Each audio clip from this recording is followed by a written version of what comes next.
Greetings and salutations, race fans and Dakar 2024 fans. Welcome to day 6, stage 5 of Dakar 2024. I'm Colin.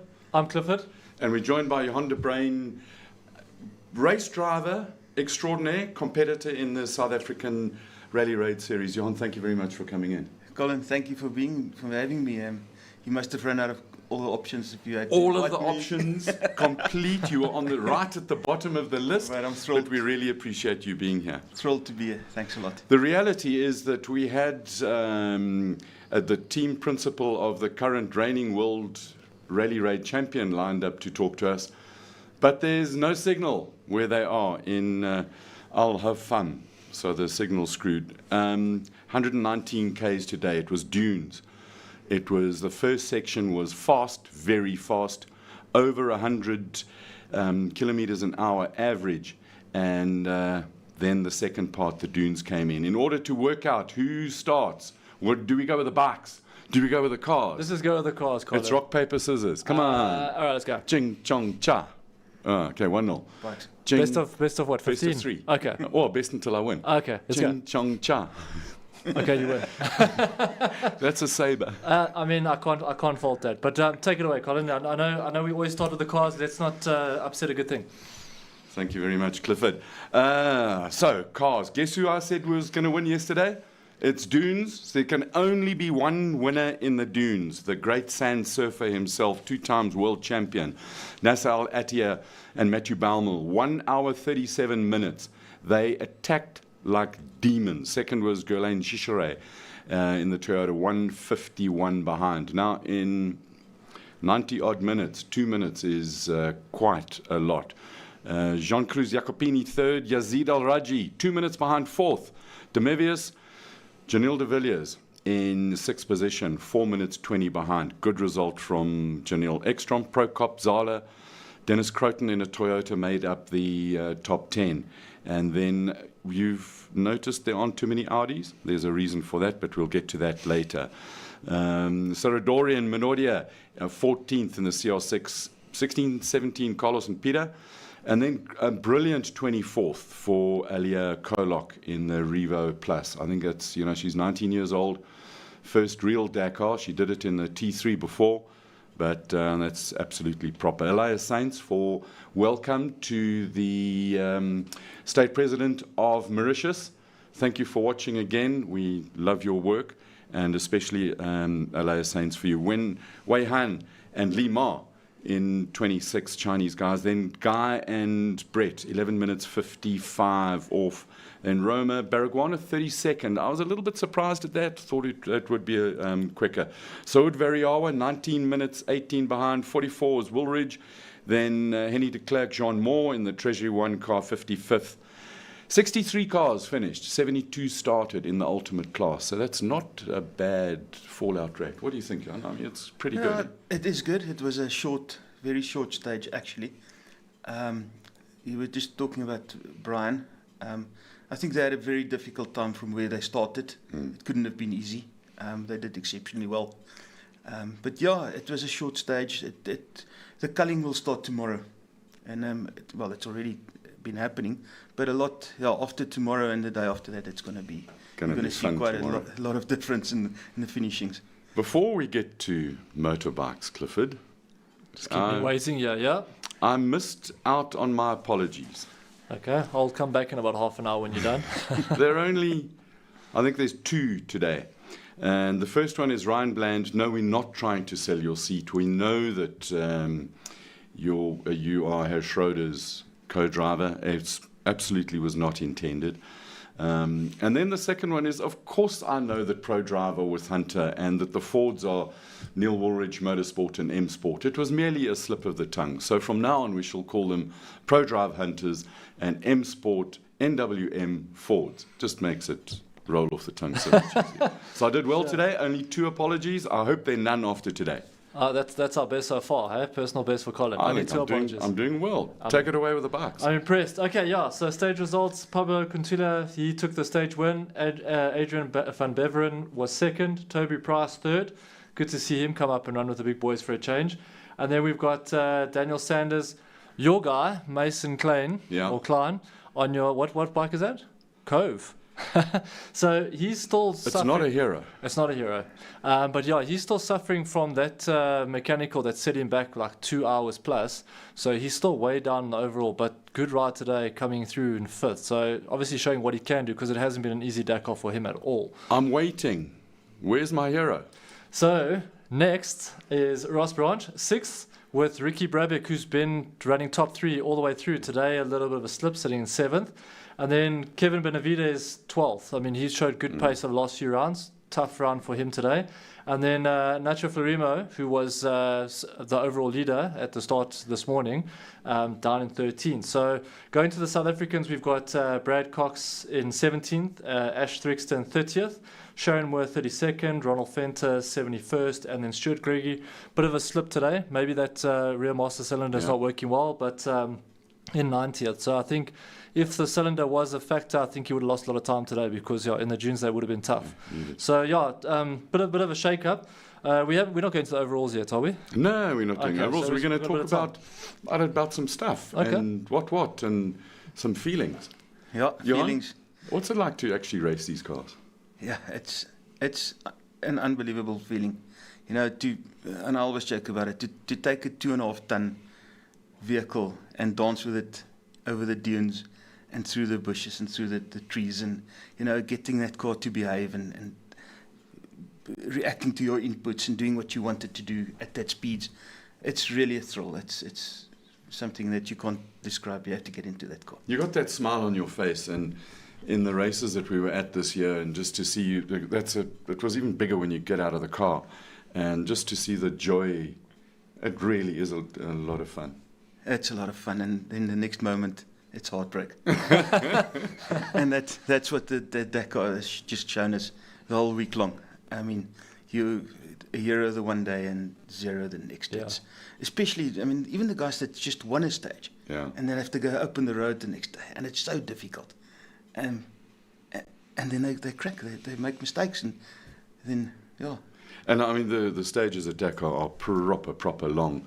You know, we sit and have a South African championship race, and it doesn't even make up the distance of one stage at Dakar. Well, it doesn't even make up the road just to get to the start of the stage. 500 kilometers this morning. I want to talk a little bit about the stage and what went into it. You'll see that things change so much, and I've had to use. I've got duct tape on my thing. I need a tie wrap as, It looks like as you're well. it looks like you're writing a novel. Every day I'll tell there's you what just it more is. and It more just gets pages. more and more. We started out first day with 1 page. Now I've got 3.5. Today I wanted to talk about Seth Quintero, because yesterday I may have made some disparaging remarks about the quality of the oil retention ability of the motor. But I got the full story from Glyn, and he was running second fastest at the time that he hit a rock that was deeply embedded in the earth. And he hit it at such speed and with such force that it bent the suspension or the chassis apart by about 15 millimeters. So the wheels were sitting all over the place, broken engine mounting, and the engine was moving around. Now the engine on those cars sits sort of way at the back, Right in between you.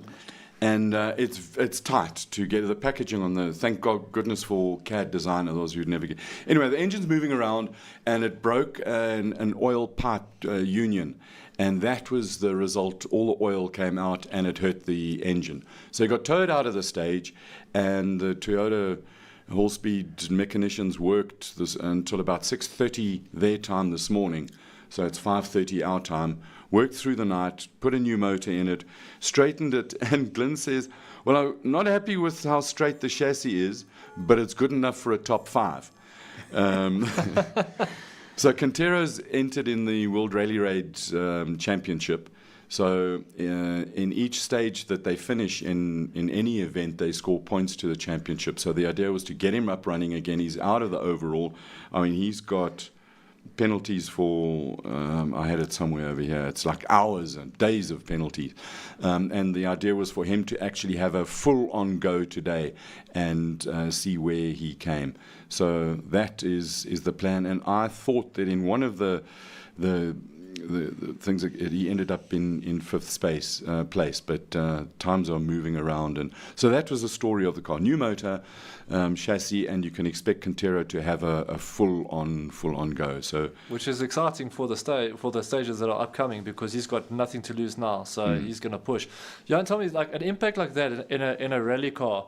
Like, how does it feel? Like, do you get out and are you winded, or is it just a bit of a bump? What does he's it feel never like? had a crash like that. Yeah, we did say he doesn't no, drive his car, but what does it feel like? Is it? No, I mean, the force that hits through that car is it's really hard. Is it? You know about it. I mean, you hit a rock or you hit something, and you will know immediately that there's a problem. What's the story there with that car that's flying around like that? Yeah, we just hit the bumper a little bit too fast, but it's still fast. It's just fast enough. If we had gone faster, we would have problems. But that's the way we fly.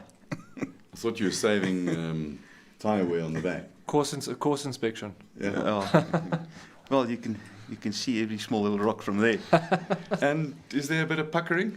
Yeah, there is definitely. I mean, you know when you've done something like that you had a close one. But I mean that's the way you have to drive these cars, and then especially what you said about Seth now is he's going to go balls to the wall. I mean, he's got nothing to lose. He must prove himself because he is fast. He's a whiz kid. He's unbelievably fast. And he's surprising. Yeah, he's young, and we know that in order to generally to win Dakar, you've got to be over 50.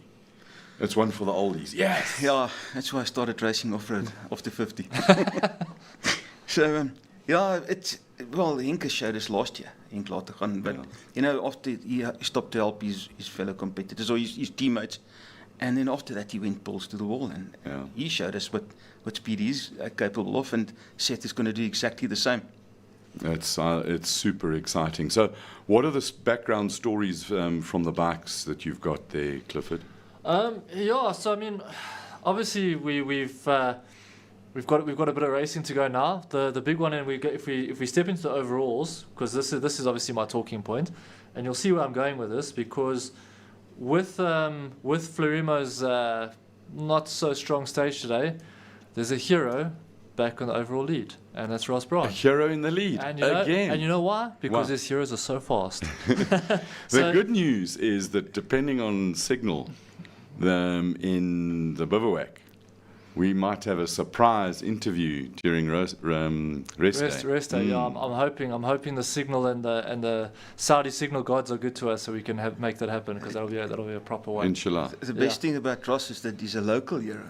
Yeah. Exactly. Yeah. So that's what we're looking for. But yeah, to go on the overalls, and that Ricky Brabeck, have you seen this guy's hair? It's magnificent. Like every time I see a guy being interviewed, it's so coiffed, blowing in the wind. So might be a fanboy coming up now, because he's proper. So he's third. Adrian van Beveren, he's come, and he's fourth. Kevin Benavides fifth, and then Johan Bereda in 12th. And you know why I mentioned Johan Bereda? Because he's on a hero. So moving on to the South African guys, Bradley Cox 21st, in Rally 2 7th, Sharon Moore is 25th and Rally 2 10th, Ash Thrigston is 39th in Rally 2 23rd, and then Ronald Fenter 70th and Rally 2 48th. So good run for the guys in Rally 2, so that's been proper.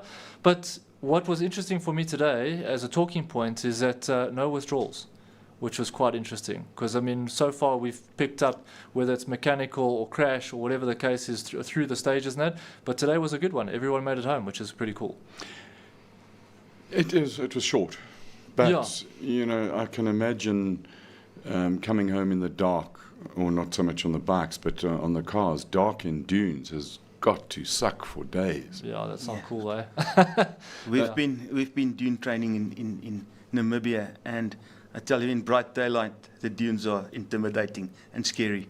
Apparently, you need some kind of a shadow to see the depth in it. Is that right? Well, it's almost like snow skiing. You get a whiteout, and you can't see the Jakkalsgat and the dents and the where you can jump off or fall off in the dune, and that's what makes it so difficult during the day.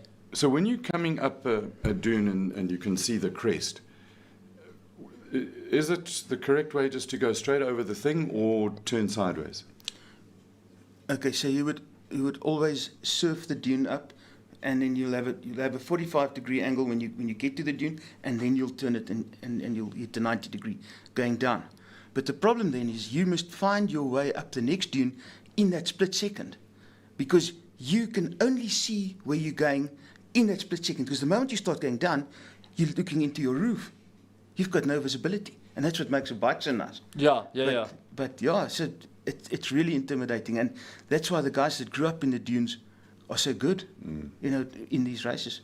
I don't think that Nasser is beatable in the dunes. He's just He came from on the the big back. stuff. He suffered in the beginning, Yeah. and I can't say it's not that he wasn't used to the car. They've done lots of miles. No, they've done enough testing. So on the overalls in the car, yesterday he's made up 2 minutes. He was 11 minutes behind Yazid. So Nasser is coming. You know, what's that music from the movie with the big fish that eats a boat? Jaws. Dum, dum, dum, dum. Finding Nemo.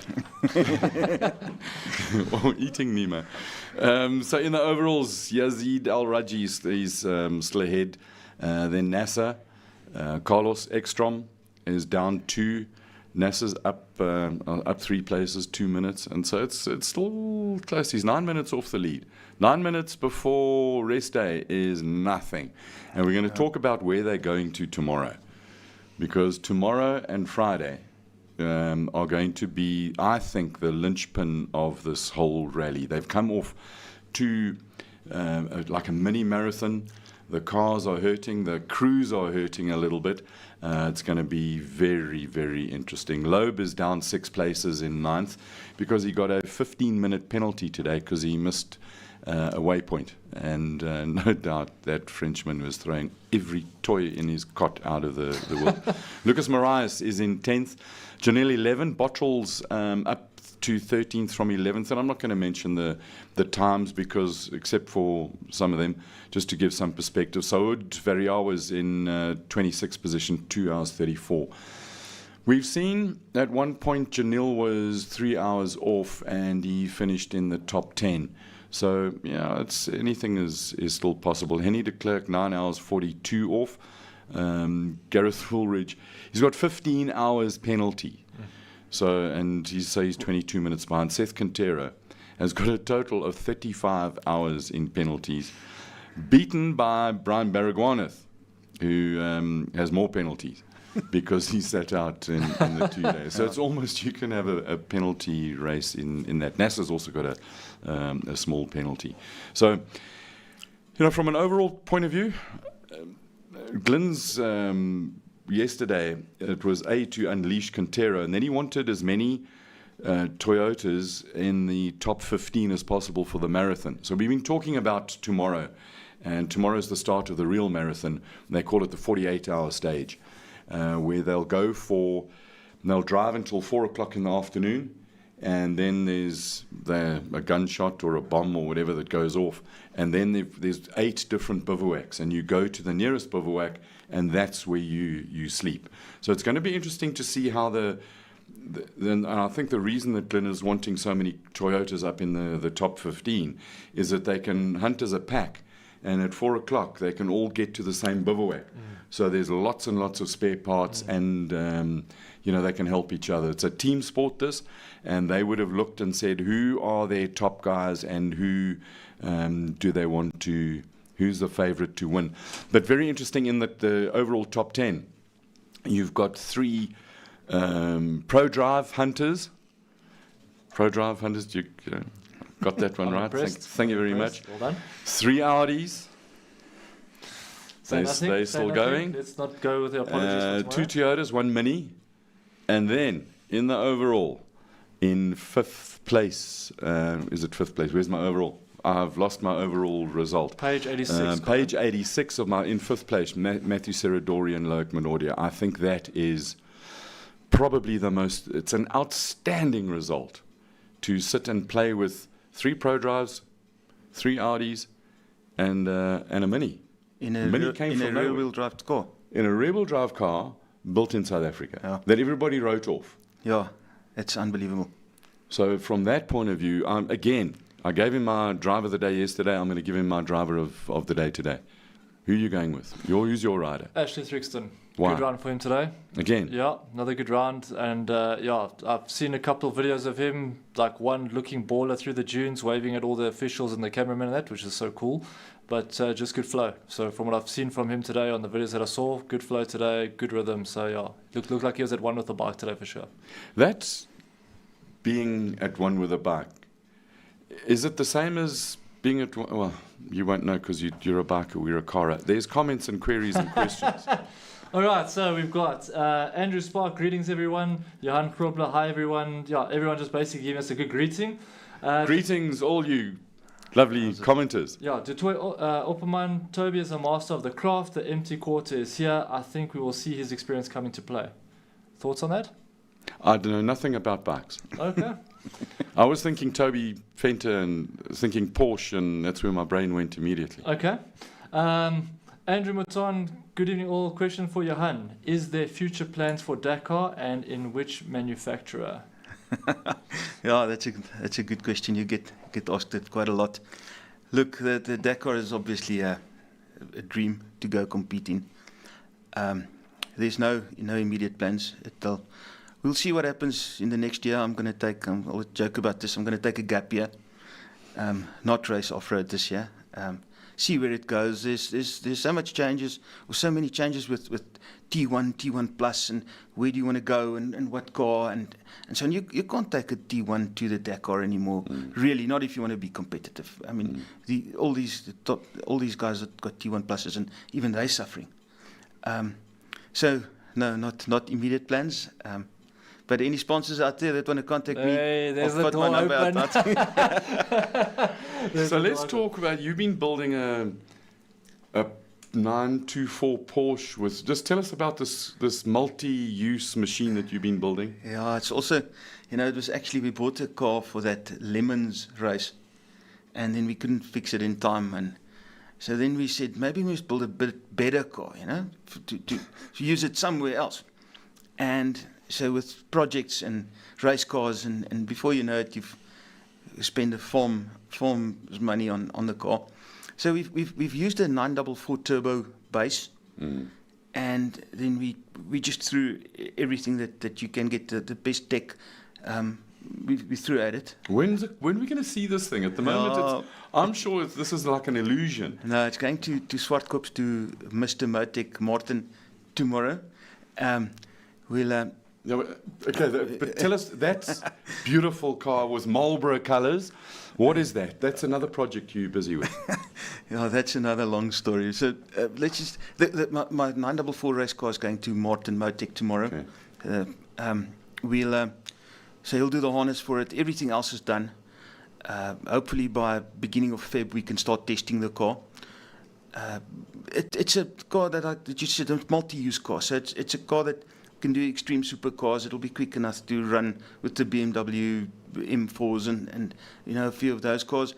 We can do a South African endurance series in it. It's got long range. That's tank. a cool series, that. It is a very cool series. And what's nice about that, anything can compete, and you've got a lot of chances to make up a good race through the year. And then obviously hopefully we get accepted to the Nasser hill climb again, because that's an awesome event. Ian Shrewsbury, if you're watching, just make that car happen, because it's pretty cool. Thank you, Ian. So so it's a car that our series in South Africa is, we haven't got that many series. We haven't got that many competitors. In a perfect world, I would compete in a GT3 Cup series or something like that, where everybody's got the same car, and that teaches you to drive, and it shows you who the good drivers are. But we can't do it in South Africa yet. I heard there were rumours, but hopefully something like that happens. So you've got to build a car or buy a car that you can use everywhere. So if you're looking for a co-driver, in I'll put my the name out endurance there. series. Yeah, I'll put my name in there. And but now tell me, this other project that you're building, or that you've got, what's it called? Safari Project. Yeah. Yeah, Colin, that's being bored in COVID times. My good mate and the guy that builds my race cars, Philip Visser, we decided everybody builds safaris from all air-cooled Porsches. And so we said, why don't we use a newer car, water-cooled 996 base 4S, and build a Safari from that. And that's where the dream was born. And it took a lot of work and a lot of design and stuff. And we've got a nice product out there. But you've built a couple of these things. Yeah. And you've got an order book with it. Yeah, we've got an order book. So we put a few of the pics of the first one and the development of it on Instagram. That was the green one. Yeah, the green one. There you'll see it in the back. So we put that on Instagram, and we got so many inquiries, and we said, look, we've put so much work into this car. Let's build another one. And that was sold almost immediately, and then number 3 was sold. So now we've got about 25 orders waiting, and Sure. now I've got Now, I saw a picture of a yellow car at this test. Tell me about that one, because that is lekker. I noticed you didn't send us a picture of it, eh? It's Sebastian Klaassen, him and his daughter actually taking part in a classic Dakar, Yes. in a decent Porsche. In a martini livery. Yeah. What is the name again, Colin? Puck. Oh, that's right. Yeah. So Sebastian you, and Clifford. Pookie, they're taking part, and he got that Lamborghini. Yes, I can't even. I think it's a Gallardo. No, it's a Terrastoro or something. But Something Vus. Yeah, it's something. It's an unbelievable car. I mean, So now you can make a version of that? Well, our car is actually better than that, because our car lost it all day. No, yes, I can't even imagine what that thing cost, but it's a nice car, yeah, and it's the only one in the country. Sure. It was good to see that. You got some more questions? Yeah, so there's a comment here. Johan de Bruyn was a very good motorcycle rider in his younger days. Hey? Yeah. Hey? Well, on the track review or from Yuri Jordan. on the track or on the Everywhere. Yeah, we did a bit of motocross and off-roads, and and still before the actually Enderos, the off-roads in Western Transvaal and all over, and yes, that guy must be old. Johan Grobler, Loeb said they lost big time today, hoping to make up big time tomorrow. Sounds like strategy talk. Is that even realistic? He did lose a whole lot of time today because he got a friggin' penalty because they got lost. And well, they didn't get lost. They knew where you never get lost. Mm. You know where you are. You just can't find where you've got to get to. Yeah. So that's the term lost. He was in a less than ideal position, and he got a 15-minute penalty. So now I suppose from his point of view, victory is a little bit further out of his grasp again for the 10th time. And he'll give it stick. And it's going to be very interesting. Earlier on, before the race, I thought that there would be a lot more niggle between him and Nasser. Each one of them having I was going to call it a dick fight, but it's probably not. It's each one of them trying to establish their dominance in the ProDrive team. Should we say sword fight? A sword fight, yeah. And we haven't seen that yet.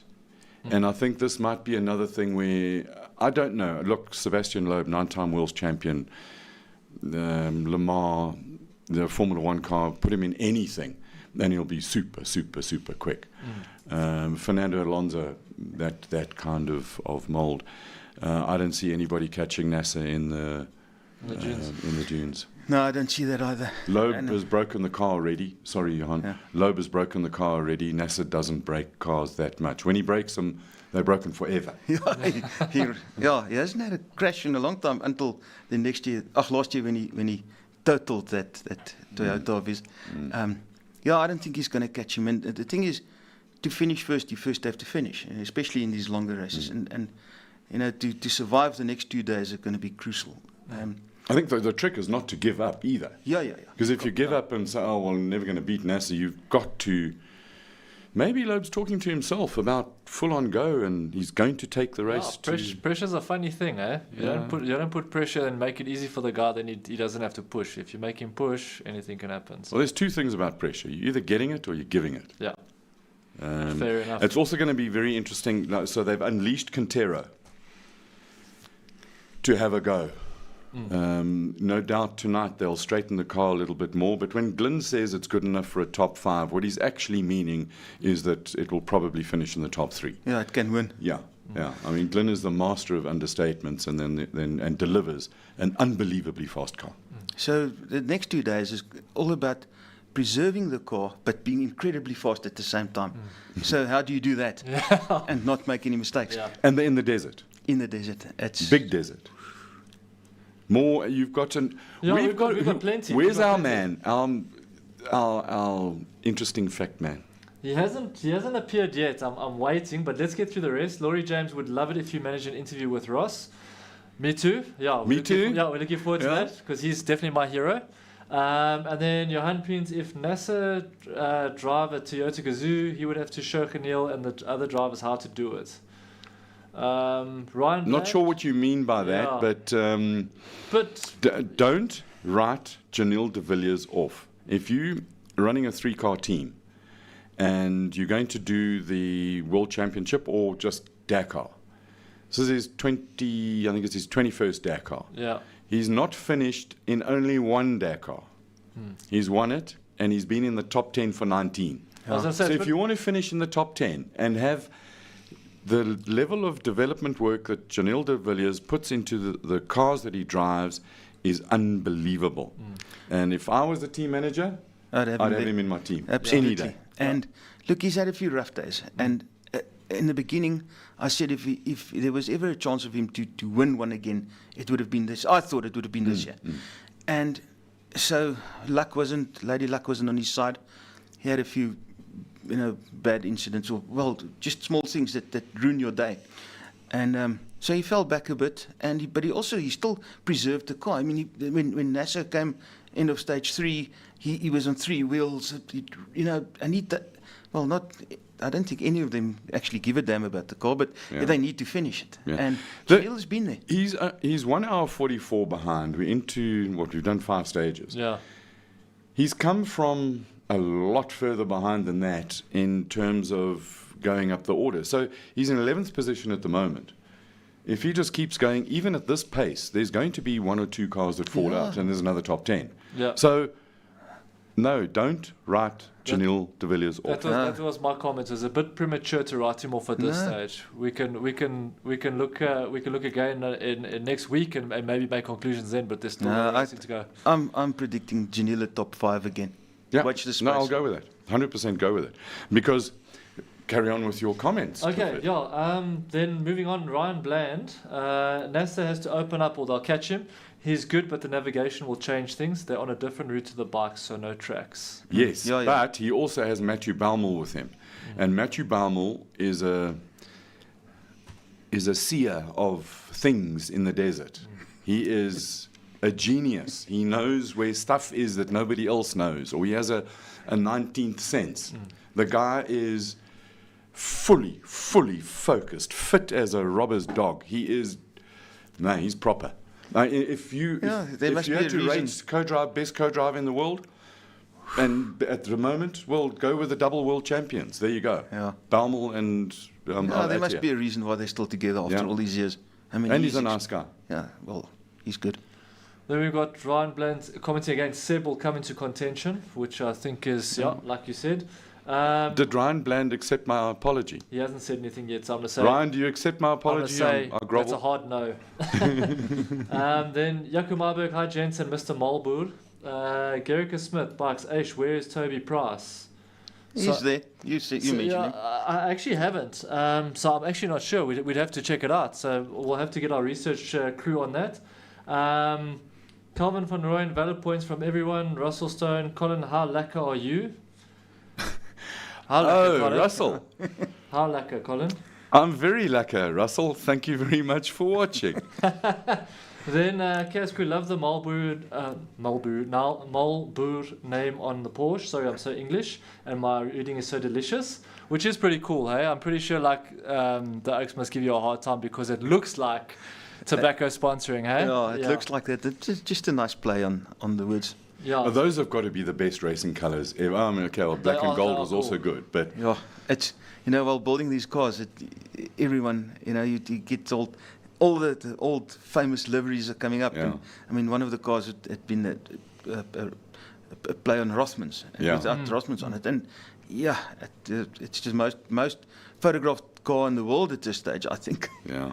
Yeah, then Dion Fenter also loving the livery, especially the given list of groceries for that Porsche, which I mean we can't fault that. Calvin van Rooyen, Safari Project, applause, and then Danny Stasson, Shamir Veriawa, and I will be back, which is good news.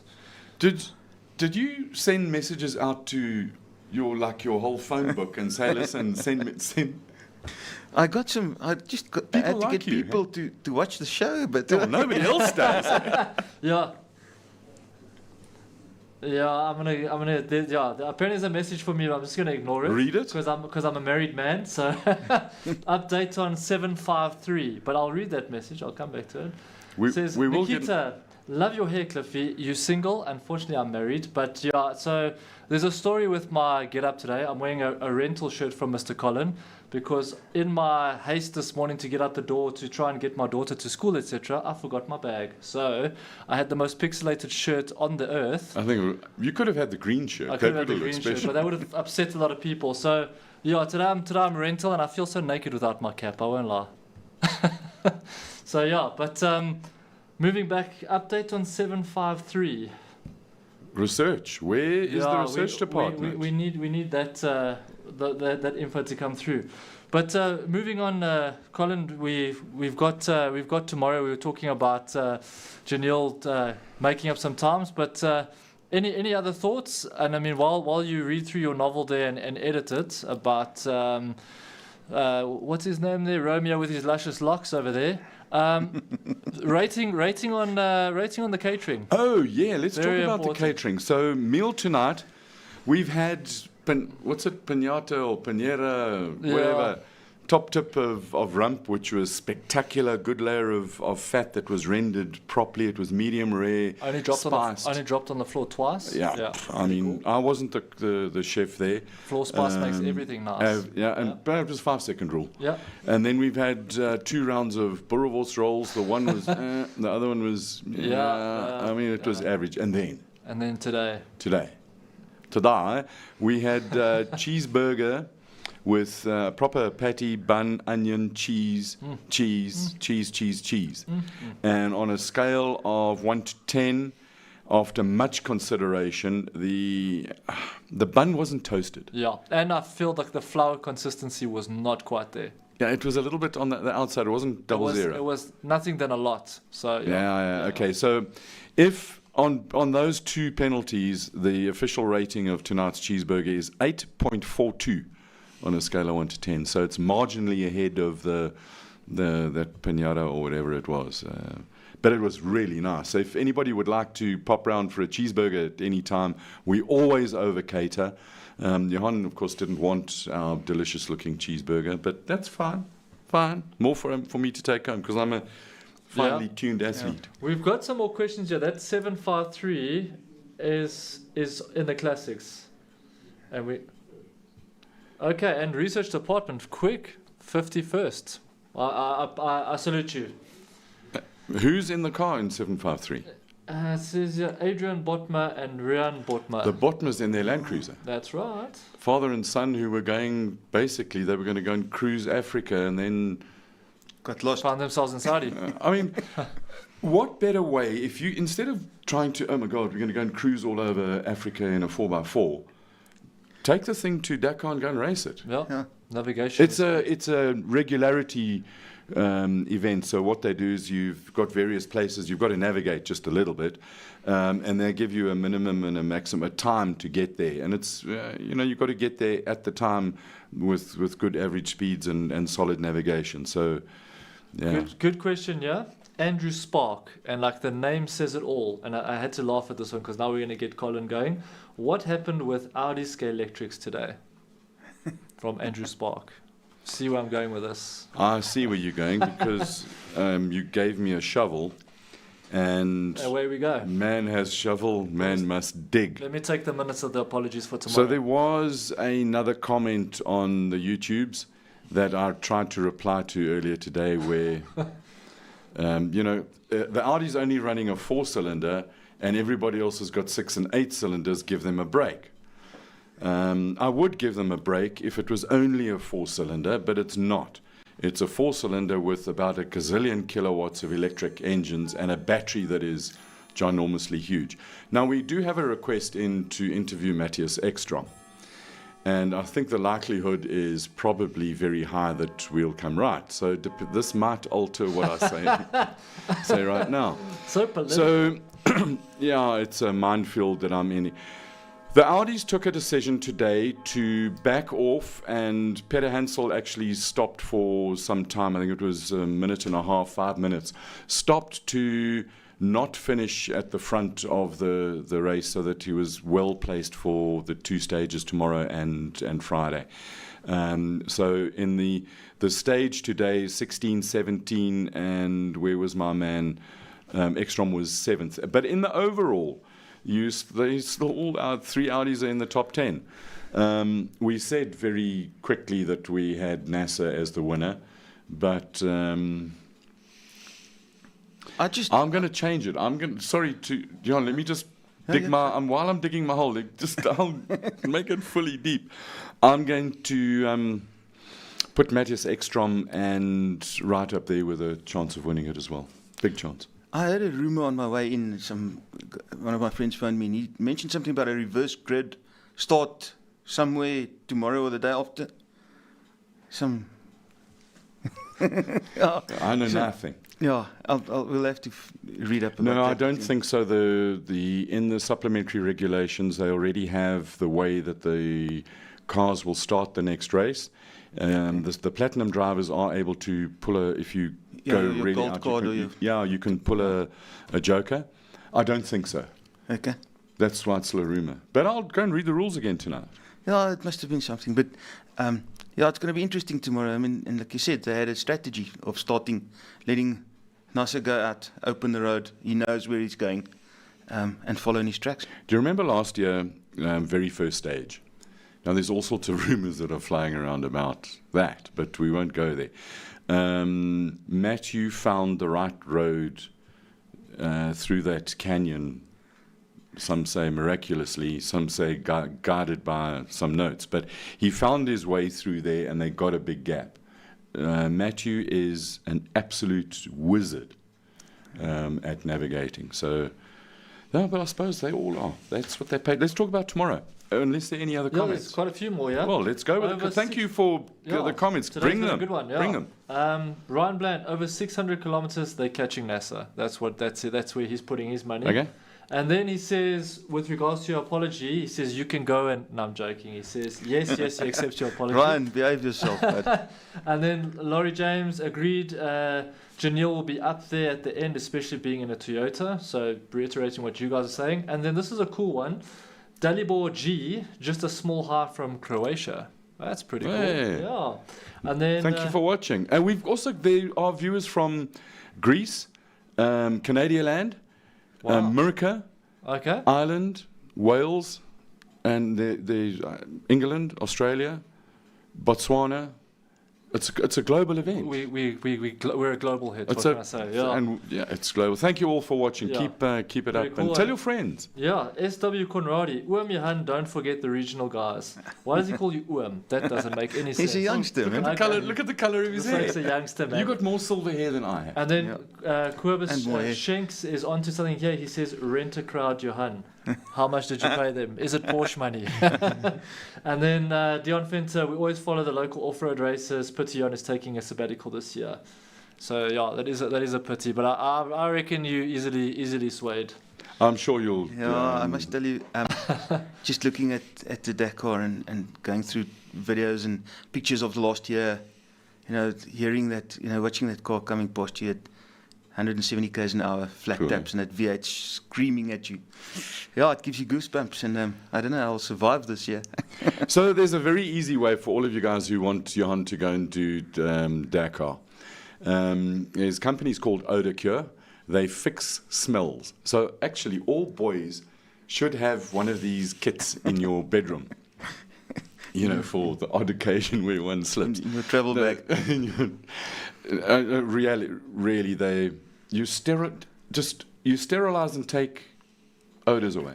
Yeah, we basically neutralize odors. We use different technologies from all over the world to neutralize different types of odors. Can it work for smelly feet? I've got something for you. No, not for me. Okay, asking For for the a record, friend. Sorry. apparently, I'm for a friend, asking for a friend. Johan, thank you. It's So no long that's the 4 easy days. way. Buy more odor cure. He goes racing. We all have another car to watch. Well, that's the simple thing about sponsorship in motorsport. Yeah. It all is about money. So Yeah, if you can want I- to see something, I mean, if you go to a shoe show, you've got to pay an entrance fee. Yeah. You don't just go to a shoe show for free. No, and you can go watch any of the local rally races and the local ones for free. You just pitch up there and you go stand next to the road and have a braai and just, it's just see all beautiful. these cars coming Yeah. past.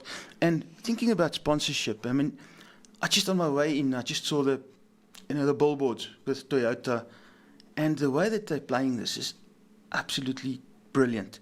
I mean, they're selling more Hiluxes because of the Dakar than anybody else, any other manufacturer is selling cars. Yeah. So that's also clever marketing, integrating your sponsorship's not just about a sticker on a thing. Yeah. I mean, Yeah. you've had guys that sponsored you and you take them out on the track. Your customers, they're customers for life because they've gone for a ride in the car and it's given them something. Anybody can go and watch a rugby game. Anybody can go and play golf. You can't go and play rugby with the Springboks, but you can go for a ride in a proper racing Yeah, car. my friend Terence, he always calls it the ticket money can't buy. Yeah. You know, to go for a drive in one of those cars, it's mind-blowing. And I wouldn't know. I've never been in one. if only the other manufacturers would catch on to this again. Now, they were all part of it. I mean, when Hannes Grobler raced and Janelle started and the cars that they were driving, I mean, those guys are nowhere. We tried getting them back in. So Ford are Yeah. yeah, but they're doing something international. Ford South Africa, come on, you need to get some more stuff Yeah. going here and Go help Well, the boys to play more. Get Yeah. more Ford teams out there. But that goes across all different spectrums. It's All bikes, sports, cars, track, off track, the whole lot. It's the same thing. Like there's just no oomph behind it. And what you're saying about Toyota and I can tell you this as a fact, but like with us now with Hero and that, like with Ross doing so well, so many more sales on X-Pulses, so many more inquiries, and it's just the association with the brand, you know. And it's that old saying, and I always used to hear it, and I was like, yeah, whatever. But that what wins on Sunday sells on Monday. Absolutely. I just wanted to touch on to that. People, the marketers lately think that if you get 2,000 hits on your Instagram page, you're going to sell something. It's not. Vehicles sell by driving them, racing them, winning the other guys, Yeah. beating the other teams. Bragging rights, yeah, absolutely. I mean, if every Hilux out there has now got a little Dakar sticker on it. Yeah, It's brilliant. yeah, it's and cool. it costs them money to do that. But Yeah. clearly I it think must be they're- worth it. Yeah. Clifford, full disclosure, Clifford is employed by Hero Motorcycle South Africa. The bikes that you make at the moment, they're not like super bikes, and they but essentially down to earth, normal, good value Yeah. for money hard bikes. So, I mean, with us at the moment, we do two different types of segments. So, commercial. So, everyone in South Africa will have experience in the commercial sector. Those are the guys that are delivering your food, the Uber Eats, the Checker 60, OK Foods, those guys, whatever. And, like, I mean, obviously, it's a massive market, but Hero is coming on strong there, big time. And we've got some really nice contracts in the works there. And you'll see a lot more Heroes delivering to your door. And, I mean, our bikes in the commercial segment are the only delivery bikes or commercial delivery bikes that you'll get that conform to Euro 5 standards. It's got ABS on it. Not on the commercial fleets and that, but I mean everything adheres to the Euro 5 laws, whereas other ones are just delivery bikes. That one we've got outside here has got That's ABS. got ABS, yeah, but that's not commercial. Then we've got leisure segment, and like the one standing outside, the X-Pulse 200, and I mean that's a lot of bike for under 50 grand. We've got a new one coming as well, which is the 4-valve, and that's going to be massive. And then there is talks, and I heard the rumor today, but we'll confirm that a little bit later. But there's definitely talks that a 450 will be hitting our shores sometime soon, and that's exciting because then everyone can go and Ross Branch out there, so that's going to be quite lekker. But we're just waiting for final confirmation, but there is a 450. Let us know when that Can't 450 wait. You'll see me in a Dakar forecast, replica comes in. I want to go and see how much I can hurt myself. there's a lot on the horizon, and I mean, Hero is also like we go with electric vehicles and that, and big talk with you and how much you love them. But electric vehicles are the future, especially in commercial. So Hero is busy at the moment, so definitely a good time for us. And I mean, with Ross flying the flag, it couldn't be a better time, So it's fantastic. But just swinging back to our questions here. We talked about the sabbatical. Yes, here's another one. Another South African connection in the classics. There is a Mozambique competitor also, 18th, and it's Paula Oliveira from Mozambique. Of course it is, and it's Classic TH Trucks team, number 724, and they are 18th. So that we didn't know, but I feel like we're finding more competitors as we go. Like, I mean, it's hard to get the info. But everyone's helping us along here, and by the time we're done, you'll at least have 600 pages on your novel. It's a great team effort, and if any of you have anybody who, in particular, you'd like to follow, our research department has made notes of who we need to. We haven't spoken about the classics today, but we definitely will talk to them about tomorrow. And then I want you to talk about an Nklanhla. Yeah, so I haven't seen anything there, but and I'm quite sad because it's become my favorite viewer because there's always a fun fact every day, and then you build on top of that. So there's a challenge out to Nklanhla Ngube. Can you keep giving us fun facts for the rest of Dakar, and will you be able to stump Colin? That's what I'm looking forward to the most. So the challenge. It's not very difficult, but I mean, every have time. a go. Yeah. And then we've got some more comments here, and I figured this is a lyric from a song that's been altered. It says, "What's in your head, Johan, Johan?" Is that cranberries? Not sure. I know what this is about. Okay, but that's from Benny Berger. Johan Grobler, miss your Afrikaans words, Colin. I mean, if they were missing yours, I think I've done deliciously today because I've fumbled a few. So Kan jy taal praat so 'n bietjie, maar there's some other really good Afrikaans words that I've been learning. We've heard those. CNC, interesting question. How much fuel is the Audi allowed, seeing that they are EV and supposed sustainable energy? And when you say supposed Sustainable. Okay, the rumor that I've heard is that, well, not a rumor, facts from last year's Dakar, that they get to the refuel point, the T1 Plus is normal, the V8s, whatever, take 450 litres, and the Audi will take like 350 litres. Yeah, I'm told the maximum fuel tank size in the petrol cars and the diesels is 500 and 340 for the Audi. So it's 340, so what's that, 68 odd % of the fuel as a generator, and then you've got the electrics and the battery, because they charge the battery up full overnight, and then they pull out of the pits anywhere where the public is. It's on electric, and then the minute it gets going, then the power kicks in and off it's go. Look, the reality is that what Audi have done is they've brought a technological masterpiece to the party. It's a rocket ship in terms of its technology. It's as complicated probably as a Formula One car. They've taken all the people who were busy on the Le Mans project, the sports cars, and they've put them on that. So the level of technology in that thing is ginormous, and I've got to take my hat off to them. This build quality is quite stunningly out of this world. It is a true work of science and art at the same time. So I do take my hat off to them. I just don't like the way the world is going to electric cars. Because For the record, I've never driven an electric car, and I've been at so many invites, but up to today, I've stayed away. For the record, they are quite stunning to drive. I just want to be the last one to be convinced. No. I mean, if I had one, and I'd love a Cybertruck.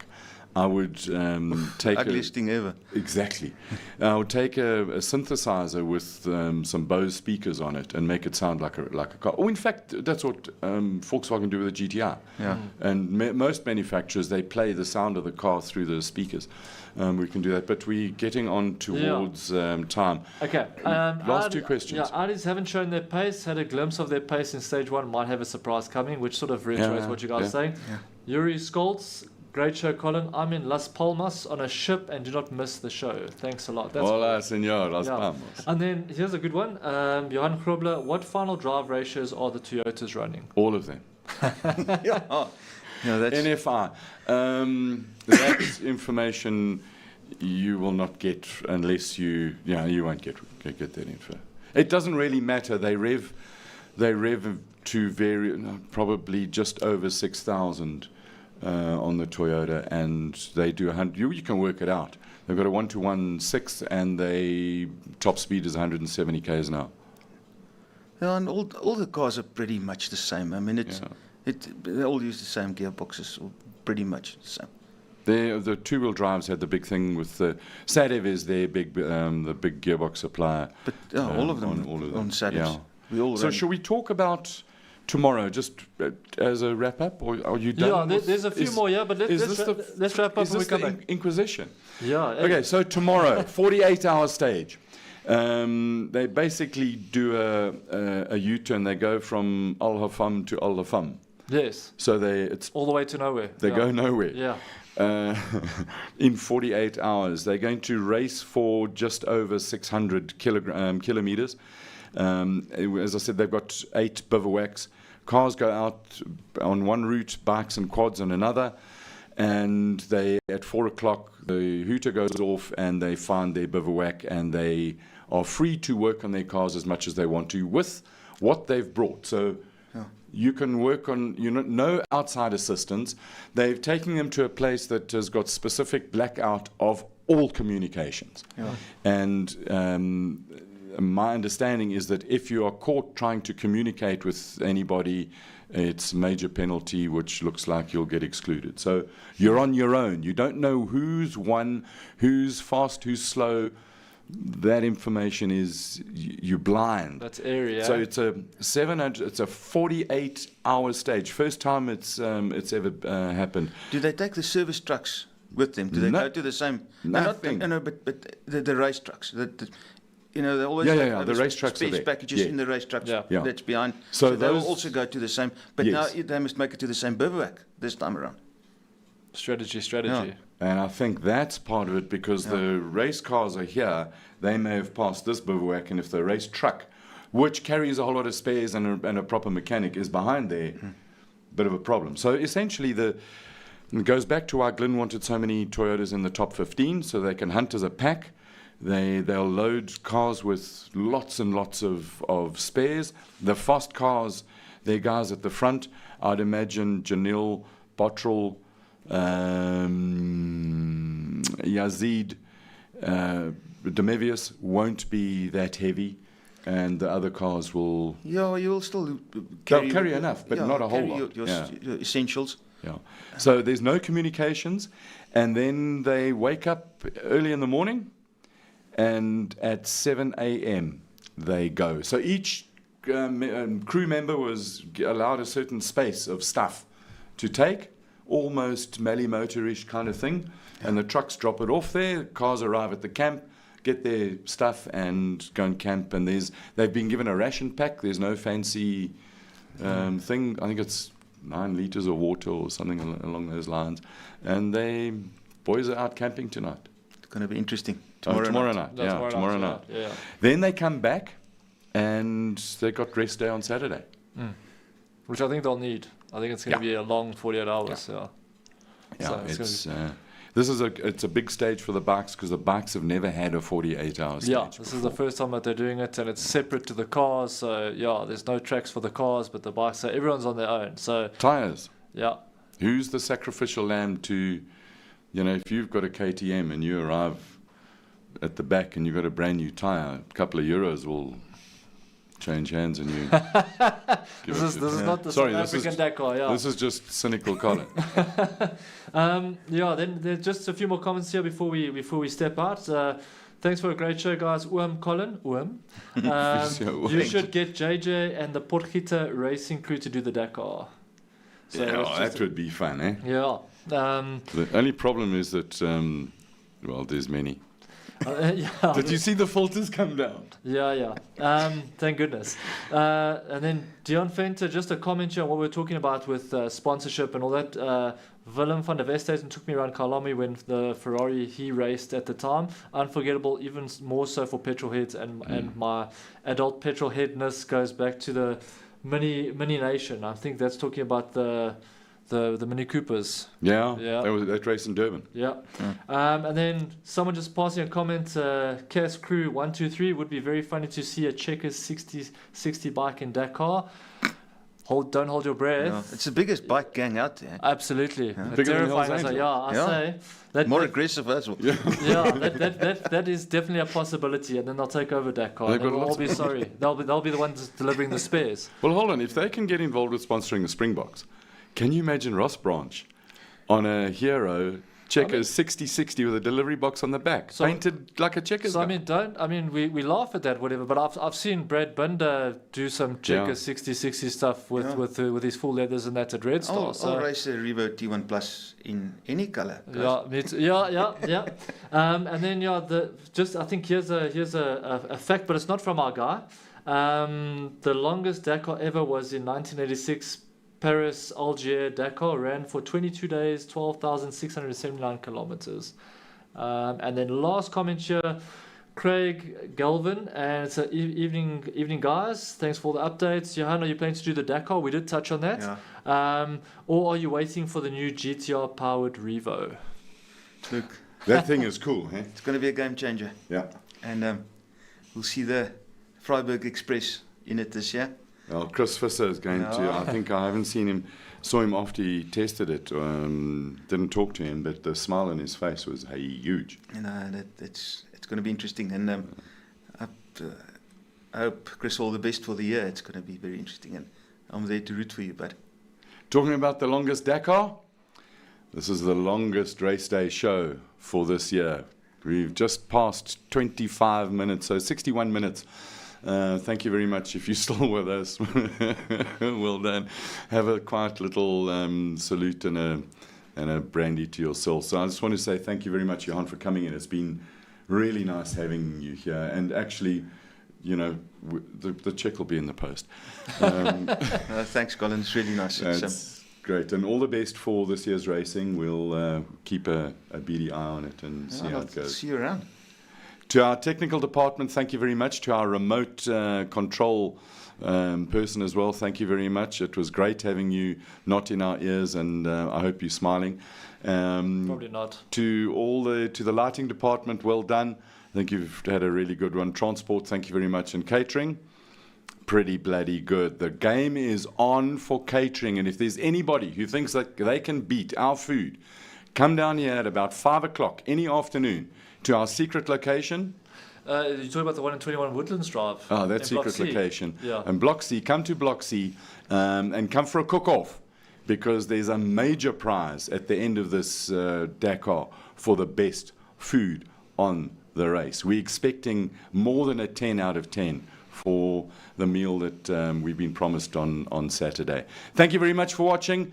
Remember, be kind, be lekker. See you tomorrow, 7:24.